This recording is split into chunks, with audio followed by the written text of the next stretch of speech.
Bahasa gaul adalah ekspresi kreativitas, tapi gunakanlah dengan bijak agar tetap menghormati lawan bicara. Jika kita tidak menggunakannya dengan baik dan benar, maka akan berdampak terhadap diri kita, terutama di kalangan Gen Z alias generasi Z. Itulah topik yang akan saya bawakan pada kesempatan kali ini. Saya Lula Aulia Rahma, salam kenal teman-teman semua.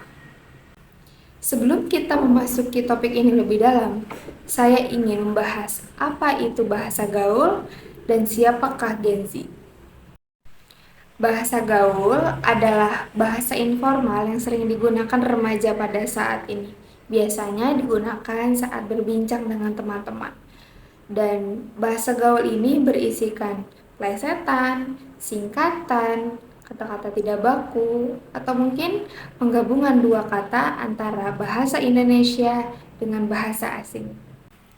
Lalu, siapakah Gen Z atau siapakah generasi Z? Generasi Z adalah generasi yang lahir di antara tahun 1997 sampai dengan 2012. Gen Z ini lahir di zaman teknologi yang semakin canggih.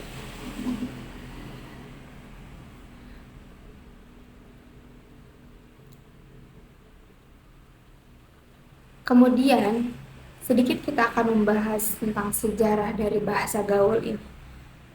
Bahasa gaul sudah muncul di Indonesia sejak tahun 1970-an, tetapi pada tahun itu bahasa gaul berubah menjadi Sedikit kita akan membahas tentang sejarah dari bahasa gaul. Bahasa gaul ini sudah muncul di Indonesia sejak tahun 1970-an. Pada tahun itu, bahasa gaul bukanlah namanya, melainkan menjadi bahasa prokem. Bahasa prokem ini tidak menyebar ke seluruh Indonesia, melainkan hanya di lingkungan tertentu. Salah satunya, bahasa prokem ini sudah populer di kalangan preman pada saat itu. Seiring berjalannya waktu, bahasa prokem berubah menjadi bahasa gaul pada tahun 1980-an. Bahasa gaul terus berkembang hingga saat ini. Bagaimana bahasa gaul bisa terus berkembang hingga saat ini dan bagaimana bisa menyebar luas ke seluruh Indonesia? Bahasa gaul bisa menyebar seluruh. Bahasa gaul bisa terus menyebar.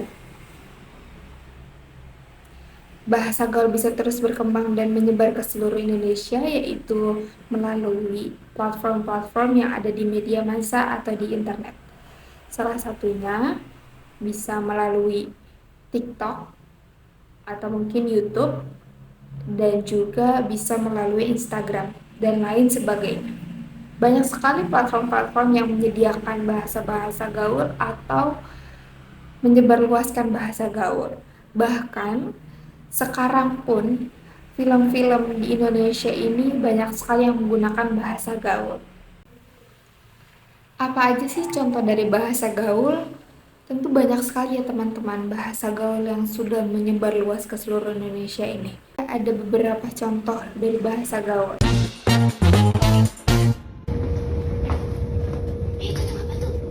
Rame banget bikin FOMO nih. Yuk, yuk.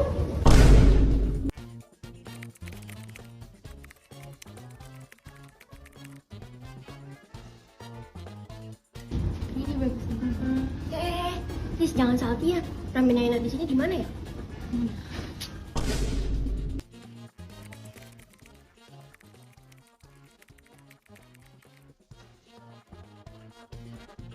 Tahu nggak sih kemarin masa dia datang ke tempat itu? Iya, makanya kenapa dia sus banget ya? Tahu?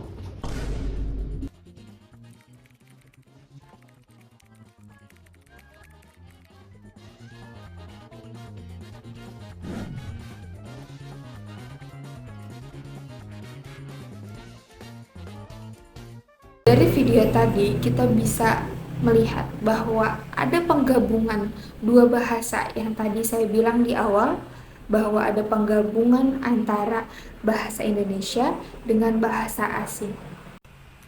Lalu, apakah ada dampak positif dan negatif yang kita peroleh setelah kita mengetahui bahasa gaul?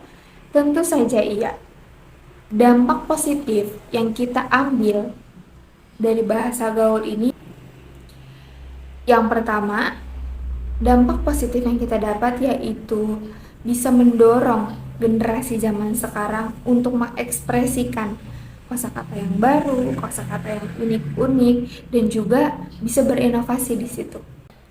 Yang kedua, bisa menjadi sarana komunikasi yang santai, berbicara dengan teman, kerabat, atau mungkin orang terdekat. Ketiga, bisa mempercepat proses pembelajaran bahasa. Biasanya ada beberapa guru yang sedang menjelaskan tentang buku atau tentang suatu pelajaran, namun menemukan kosakata yang tidak familiar didengar, maka si guru ini bisa menggunakan bahasa gaul yang dia ketahui. Jadi, bahasa gaul adalah bagian dari budaya anak muda yang terus berkembang dan mempunyai pengaruh besar buat Gen Z. Bahasa gaul bikin komunikasi lebih asik dan lebih kreatif, tapi juga kita harus tetap menjaga kemampuan berbahasa Indonesia dengan baik dan benar supaya identitas bahasa kita tetap kuat. Mungkin itu aja yang dapat saya sampaikan, kurang lebihnya mohon dimaafkan. Wassalamualaikum warahmatullahi wabarakatuh. Bye-bye guys.